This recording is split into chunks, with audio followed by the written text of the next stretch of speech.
Lo que tuvimos en Ucrania, lo que tenemos en Ucrania, es algo que, ya sabes, después de la Segunda Guerra Mundial, Estados Unidos nunca había experimentado. Una guerra real. Ya sabes, en Irak y Afganistán fueron dominantes. Esos países ni siquiera tenían un ejército capaz de enfrentarse a Estados Unidos. Esta es la primera vez que están luchando en Ucrania. No solo Estados Unidos, sino toda la OTAN. Todos los países de la OTAN están combatiendo a Rusia en Ucrania. Creo que mencionaste cómo los estadounidenses estaban implicados en Ucrania, cómo los europeos estaban implicados. Ya sabes, todos juntos fueron de algún modo derrotados por el ejército ruso.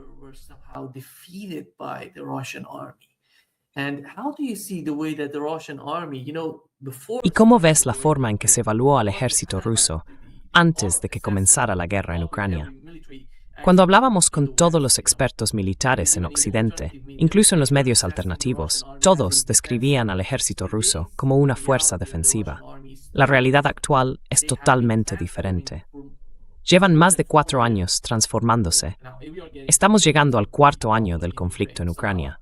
Y eso demuestra cómo ha cambiado el ejército y cuánta experiencia ha adquirido a lo largo de la guerra. ¿Cómo evalúas al ejército ruso hoy? El ejército ruso actual, en comparación con lo que era antes de que comenzara el conflicto, una fuerza defensiva en aquel entonces, es ahora, diría yo, el ejército más experimentado del planeta con el paso del tiempo.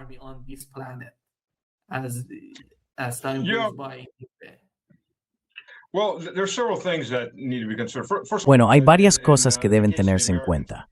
En primer lugar, en el caso de los estadounidenses, Corea. Corea fue la última guerra real que libró el ejército de Estados Unidos y en la que sufrió muchas bajas. No consideraría Vietnam, porque Vietnam fue una guerra de guerrillas, ante todo, aunque Vietnam del Sur cayó ante un asalto de armas combinadas del norte. No cayó ante el Viet Cong. El Viet Cong prácticamente dejó de existir después de la ofensiva del Tet, y los norvietnamitas los empujaron a esa ofensiva para deshacerse de ellos, porque no querían competencia política cuando terminara la guerra. En cuanto a Rusia, bueno, para empezar, Rusia tuvo experiencia de combate en Vietnam, Chechenia I y Chechenia II. Chechenia II fue en 1999. Así que sí, de acuerdo, han pasado 20 años.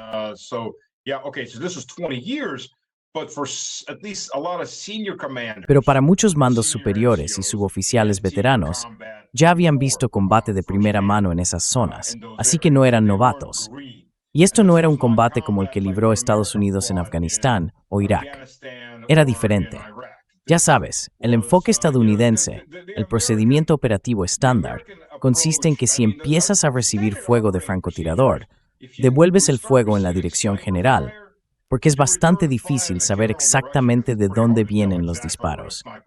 Miras a tu compañero, ves hacia qué lado fue su cerebro o la salpicadura de sangre, calculas la dirección de la bala y simplemente abres fuego en esa zona. Luego estableces contacto, pides artillería o apoyo aéreo y arrasas el edificio de donde pudo haber salido el fuego y que se fastidie quien quiera que viva allí.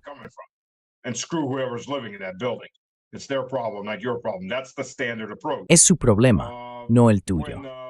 Ese es el enfoque habitual. Cuando el ejército ruso combatía mucho más cerca y con mucha más intensidad en Chechenia y II, especialmente en Chechenia II, intentaban proteger a los civiles, aunque la mayoría de ellos ya habían sido evacuados de Grozny en ese momento. Así que eso es una cosa. Al menos gran parte del alto mando tenía experiencia directa en combates casa por casa y en enfrentamientos intensos. Luego estuvo Siria, y la primera señal que debería haber hecho reaccionar a los estadounidenses y a todos esos supuestos expertos fue cuando predijeron que el ejército ruso en Siria se quedaría sin fuerzas en 2 a 4 semanas, se desmoronaría y no sería capaz de completar su misión.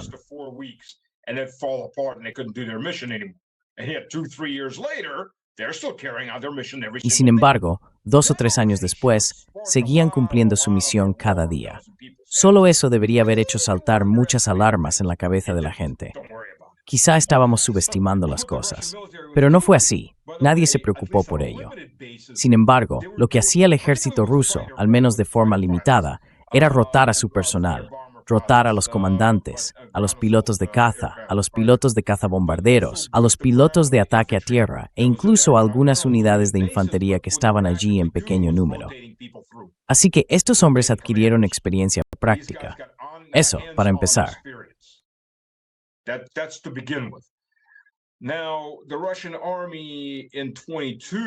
Ahora, el ejército ruso en 2022 consideraba que el ejército ucraniano había sido construido por la OTAN. Era el ejército más grande de la OTAN, aunque no formara parte de ella, creado y armado por la OTAN. Y el ejército ruso que se enfrentó a él en 2022, mientras se preparaban para asaltar el Donbass, exterminar a la población, y según sus propios documentos, su plan era avanzar hacia Volgogrado, hacia Voronezh y al sureste hacia Rostov del Don, para intentar provocar una crisis en Rusia y hacer colapsar al gobierno, invadiendo el país. Fueron anticipados. Ya había unidades de reconocimiento y sabotaje ucranianas dentro de Rusia que fueron rodeadas y aniquiladas.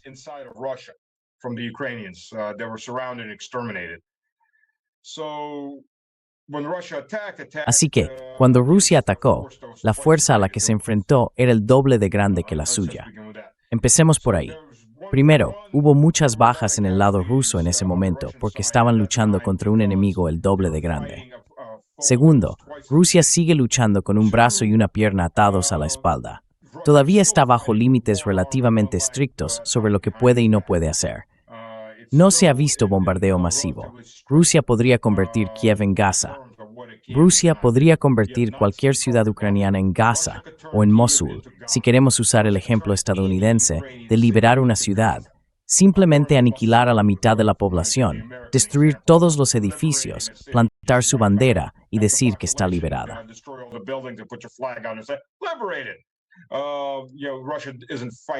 Rusia no está luchando de esa manera. Y ese fue el mensaje de Putin, por cierto, a los europeos. No penséis que lo que estamos haciendo aquí es lo que os va a pasar a vosotros. Los guantes de terciopelo se van a quitar y los guanteletes de acero que hay debajo serán los que golpeen. Así que tenedlo en cuenta. Pero no creo que los europeos lo comprendan realmente. Bueno, algunos sí, sé que algunas personas sí. Creo que la gente en los puestos de liderazgo en Europa lo entiende. Además, os diré esto como un secreto a voces. Secreto solo porque, como mencioné, en los 3 primeros meses de operaciones de combate, dado que las negociaciones estaban en curso, al ejército ruso no se le permitió disparar contra los ucranianos hasta que los ucranianos dispararan primero. Así que hablas con los soldados y están viendo cómo se preparan para un asalto, y no podemos hacer nada.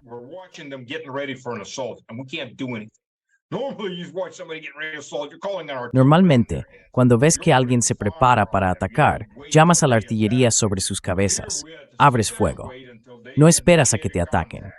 Pero aquí tuvimos que sentarnos y esperar hasta que iniciaran el contacto, y solo entonces podíamos empezar a devolver el fuego. Eso fue durante los 3 primeros meses de este conflicto. Así que el ejército ruso estaba luchando con ambos brazos atados a la espalda, una pierna inmovilizada y una capucha sobre la cabeza desde el principio, y aún así aniquiló a la mayoría de las fuerzas ucranianas, al primer ejército ucraniano. Ahora estamos en la versión 4.0, quizá incluso en la 5.0. Dicho esto, otra razón por la que hubo muchas bajas, bueno, un nivel más alto de bajas, fue que muchos jóvenes comandantes querían hacerse un nombre.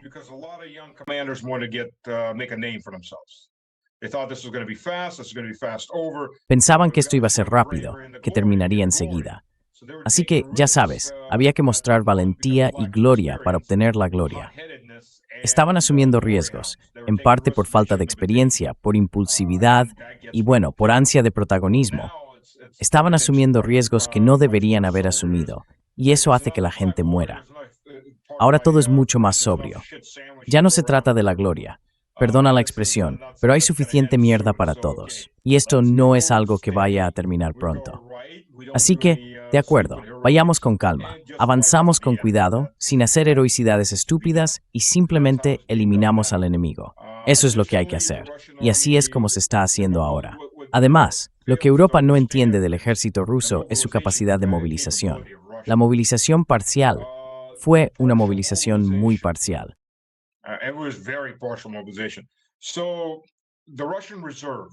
Así que la reserva rusa, esto incluye a cualquiera que haya tenido algún tipo de formación militar. No estoy hablando de experiencia en combate, sino de cualquier tipo de servicio militar. Así que personas que hayan pasado por el año de instrucción obligatoria o que hayan servido bajo contrato o durante más tiempo, lo que sea, desde los 18 hasta creo unos 50 o 55 años, esos son unos 30 millones de personas. Aproximadamente el 2% de ese total fue lo que se movilizó de ese grupo.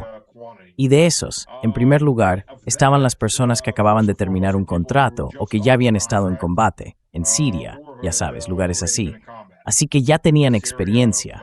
Todavía estaban entrenados, pero no necesitaban tanta instrucción.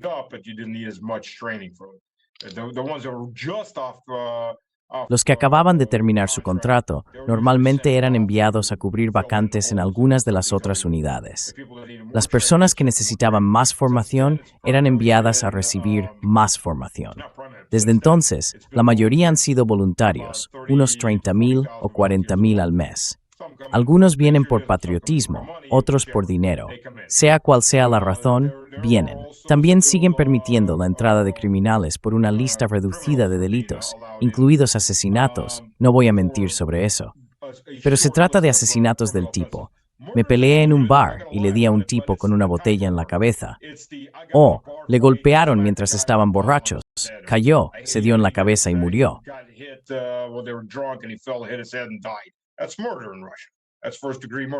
Eso es asesinato en Rusia, asesinato en primer o segundo grado. Así que a las personas con ese tipo de delitos se les da la oportunidad de, ya sabes, redimirse. Ahora, a estos tipos les están dando una formación completa, porque lo que la mayoría de la gente dice sobre eso es: oh, bueno, con Prigozhin y todo eso. Y Prigozhin estaba reclutando en las cárceles hasta que se le prohibió hacerlo, porque lo que Prigozhin estaba haciendo era construir su propia fama sobre los cadáveres de esos hombres. No les daba formación en Wagner. Existía Wagner, el Wagner profesional, y luego estaban esos tipos que sacaba de las cárceles. Ellos no recibían formación.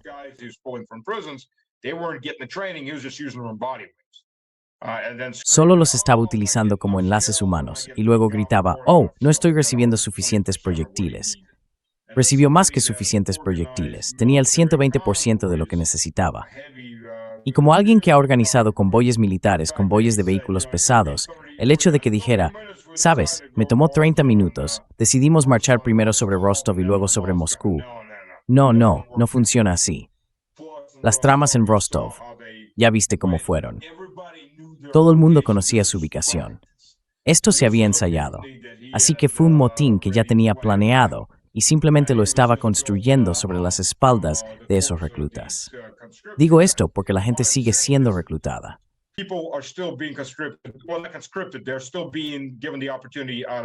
Todavía se les da la oportunidad a los convictos que llegan, en su mayoría ladrones, delincuentes de cuello blanco, cosas así, y pueden saldar su deuda con la sociedad luchando. Pero reciben un entrenamiento completo. He sido testigo de que se les da un entrenamiento completo. He estado en esas bases, donde los entrenaban antes de realizar cualquier tipo de asalto. Se entrenan hasta 3 meses antes de ver cualquier combate. Y normalmente la forma de hacerlo es que, cuando llegan los novatos, los colocas en un sector tranquilo para que se aclimaten. Porque ya sabes, es una mentalidad diferente, una atmósfera diferente.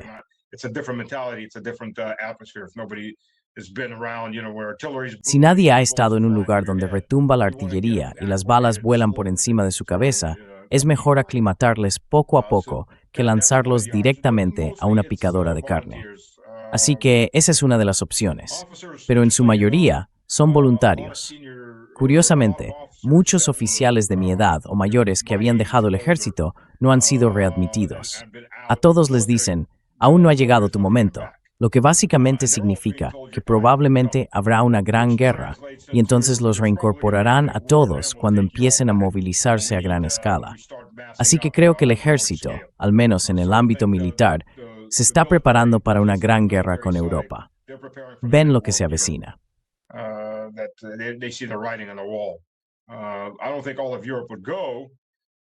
No creo que toda Europa se sume, pero los europeos del norte parecen empeñados en su propia destrucción. Así que, quiero decir, si llegan a una pelea, ¿qué vas a hacer? Desde ese punto, el ejército ruso se ha vuelto mucho más grande y mucho mejor. Es decir, ha ganado experiencia. Y rotan las unidades. Tienen un batallón en el frente o una brigada en el frente durante medio año. Luego lo rotan hacia atrás, dependiendo de dónde, quizá con una rotación a nivel de batallón. Lo retiran para descanso y reorganización, y luego colocan el siguiente batallón, y así sucesivamente. Así que nadie permanece allí demasiado tiempo. Cambiemos al lado ucraniano, que por cierto, Ucrania ha abierto 300.000 casos de deserción. La Fiscalía ucraniana ha abierto 300.000 casos.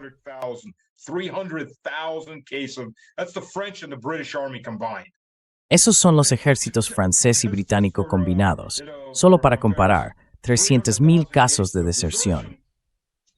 Y el problema para los ucranianos ahora es que los veteranos están desertando, porque estos hombres se han dado cuenta de que nunca va a haber una rotación de regreso. La única manera de salir del campo de batalla es como un cadáver o si resultan heridos y tal vez los evacúan, si tienen suerte.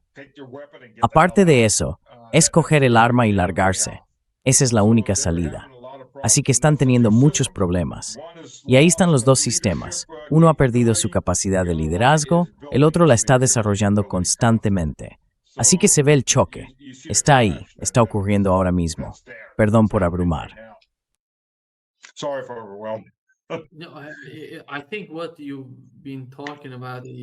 Creo que lo que has estado comentando es muy importante, porque es como un soplo de aire fresco en comparación con toda la información que solemos recibir sobre la guerra en Ucrania. Pero cuando mencionaste, ya sabes, ver a un economista al frente del Ministerio de Defensa ruso, recuerdo cuando Vladimir Putin decidió ponerlo en ese cargo, y todo el mundo decía que este tipo iba a ser un punto de inflexión. Entonces, hasta ahora, ¿cómo ves su desempeño en ese papel? ¿Cómo ves la manera en que está intentando cesar el conflicto en Ucrania, especialmente en su trato con los europeos?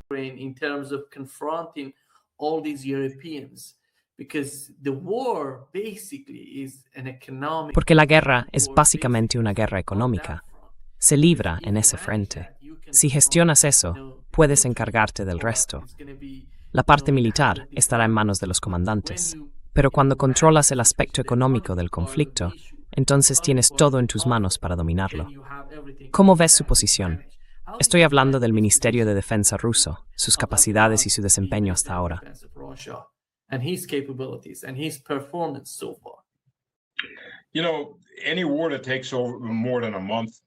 Sabes, cualquier guerra que dure más de un mes, quizá 2 meses, se convierte en una guerra de economías. Porque llegas a ese punto de reposición en el que tienes que reemplazar no solo a los hombres, sino también mucho equipo. Y algunos europeos no pueden hacerlo, al menos no en su estado actual. Los europeos no rusos. Poseemos 1/3 de Europa. Es una de mis manías, eso de los europeos. Sí, poseemos 1/3 de Europa. Sigamos. La UESSR, ese es el término correcto. Todo lo peor de la Unión Soviética, nada de lo mejor. No aprendieron nada bueno, solo tomaron las partes malas y las amplificaron. Es algo asombroso de ver. Belousov, para empezar, hay que entenderlo. Belousov es el ministro de Defensa. No formula la estrategia militar. No define la política militar en lo que respecta a lo que ocurre en el campo de batalla.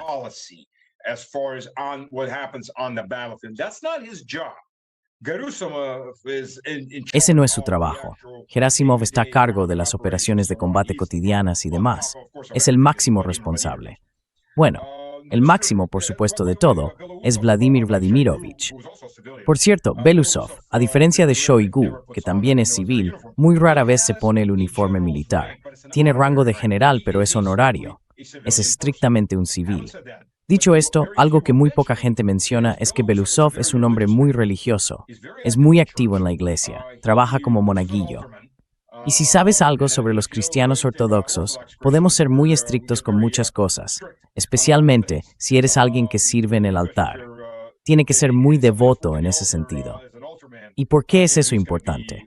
Las personas religiosas tienden a ser mucho menos corruptas.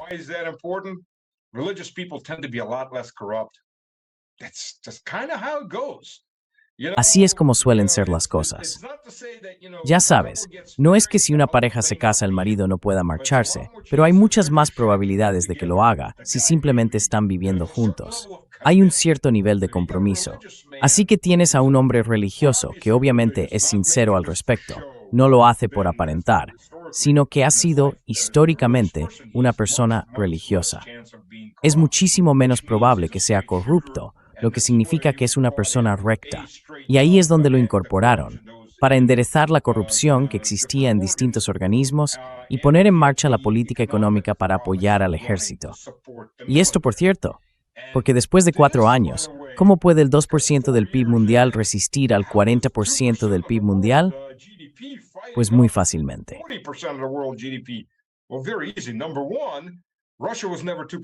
En primer lugar, Rusia nunca representó el 2% del PIB mundial.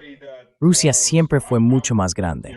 Como alguien que trabaja como director de cadena de suministro en grandes empresas de servicios de petróleo y gas, puedo decir lo que ocurrió al principio, cuando los estadounidenses y los europeos occidentales llegaron a Rusia tras el colapso de la Unión Soviética. Rebajaron el valor de todos los recursos e industrias de Rusia. ¿Por qué lo hicieron? El caso es que, desde el lado ruso, no conocían el valor de mercado, no tenían ni idea. Así que bueno, todos esos expertos les decían, bueno, quizá eso sea lo que realmente valemos. No existía un verdadero proceso de descubrimiento de precios. Aquellos tipos simplemente no tenían ni idea. Estaban escuchando a sus veteranos estadounidenses porque ya sabes, ellos nos enseñan todo lo que sabemos, bla, bla, bla.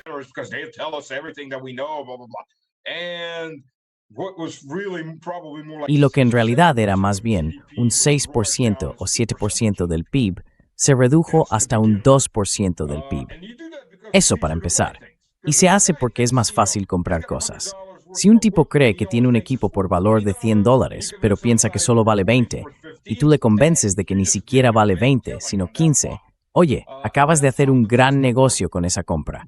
Así es como funciona el sistema. Pero el problema es que ellos mismos también se convencieron de eso. Hablo del lado occidental. Se convencieron de que Rusia realmente es solo eso. En segundo lugar, si miras las economías de forma realista, mira la economía estadounidense. Voy a contar los servicios dentro del PIB, pero voy a excluir las finanzas. La parte oficial de las finanzas en el PIB estadounidense es del 21%.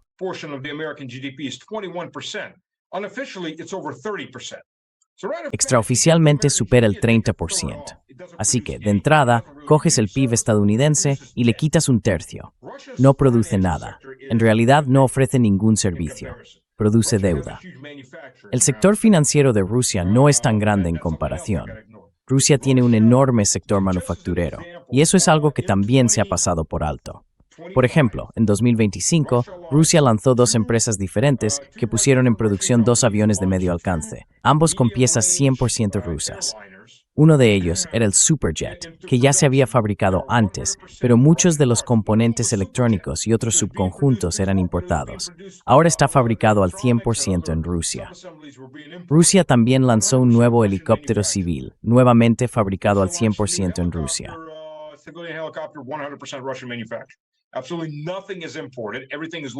Absolutamente nada se importa.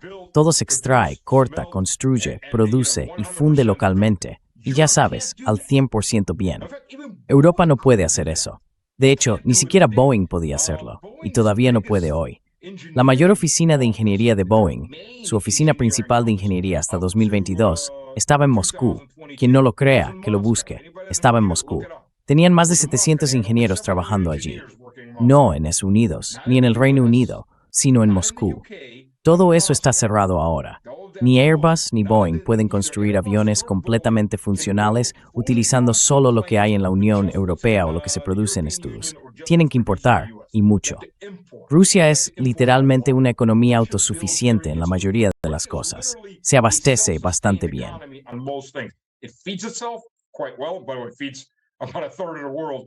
Por cierto, también alimenta aproximadamente un tercio del mundo, ya que estamos.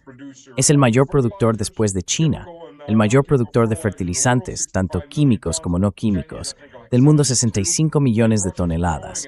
Los chinos, creo, están en torno a 72, y Rusia crece a un ritmo de entre un 5 y un 10% al año. Es el mayor exportador de fertilizantes. Abastecía a Europa de todo. Ese es el problema cuando dicen, oh, solo nos daban petróleo y gas. Pues no, os daban diésel, os daban plásticos, os daban madera y productos de madera. BMW, Mercedes y otras empresas encargaban piezas de acero y aluminio para sus coches a Rusia. Papel, productos químicos básicos, compuestos químicos más avanzados, gases novedosos para la industria electrónica, placas de circuitos.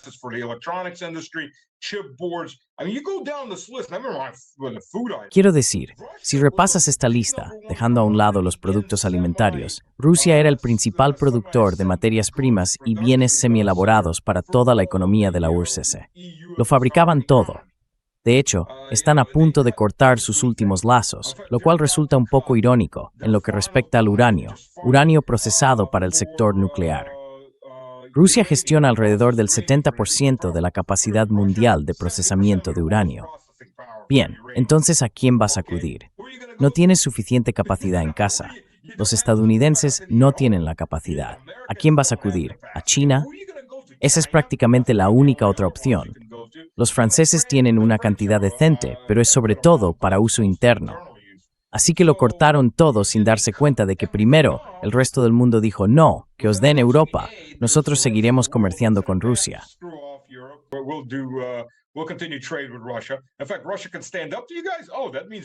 De hecho, Rusia puede plantarles cara a vosotros. Eso significa que nosotros también podemos plantarles cara. Al menos, ya sabes, poniéndonos del lado de Rusia. Y todos estamos hartos y cansados de vosotros. Así que de repente el sur global dijo, ¿sabes qué? Sí, podéis quedaros en vuestro jardín. Nosotros nos quedamos en la jungla. Somos libres, no pequeños animales en un zoo llamado Europa. Y en segundo lugar, Rusia es una economía autosuficiente si realmente quiere serlo. ¿Por qué vendía Rusia petróleo y gas a Europa? Para obtener euros con los que comprar otras cosas a los europeos. Si no puedes conseguir euros y no puedes comprar nada con euros, no necesitas esos euros. Así que en realidad no necesitas vender nada a Europa.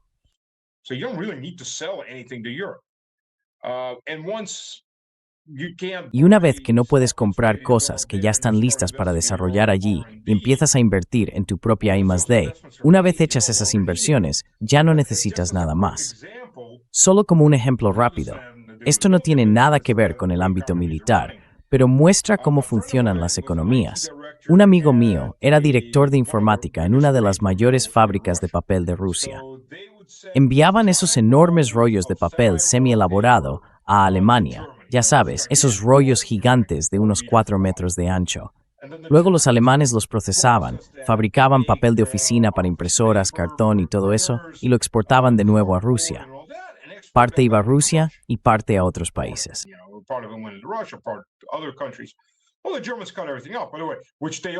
Bueno, los alemanes cortaron todo, por cierto, lo que significa que también se quedaron sin papel. Los periódicos alemanes dejaron de imprimirse porque no tenían papel.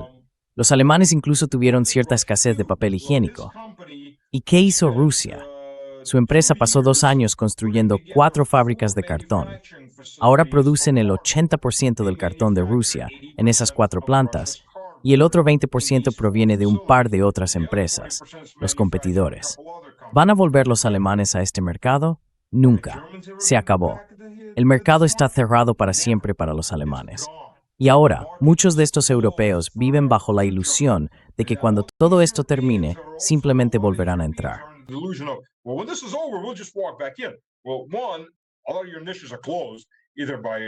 Bueno, primero, todos vuestros nichos están cerrados, ya sea por la producción interna rusa o por China, Irán, Brasil o quien quiera que esté ocupando su lugar. No vais a volver. En segundo lugar, la mayoría de los rusos están muy enfadados con los europeos. No van a dejar que vuelvan. No los quieren de vuelta.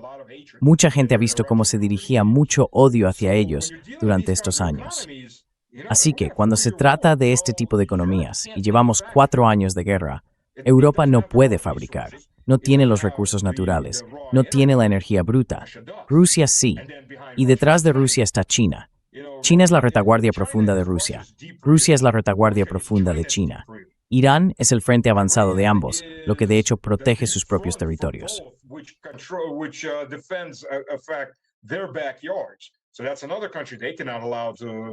Así que es otro país que no pueden permitir que caiga, porque si Irán cae, se abren todas sus fronteras internas a la penetración de Estados Unidos y la OTAN. Básicamente, eso sería una crisis existencial tanto para Rusia como para China si algo le ocurre a Irán. Empiezas a arrastrar a la India hacia el desorden, porque los indios de repente se dan cuenta de que se supone que ellos serán la siguiente oleada de carne de cañón para que los estadounidenses vayan a luchar contra los chinos o algo así. Eso no suena bien. Y de repente tienes el continente euroasiático, menos esa pequeña península en el oeste que llaman Europa, que realmente no puedes vencer, porque estás tratando con casi la mitad de la población humana. Y siendo realistas, con la mayor parte de la industria mundial. ¿Y ahora qué haces? Y ahí es donde estamos ahora mismo.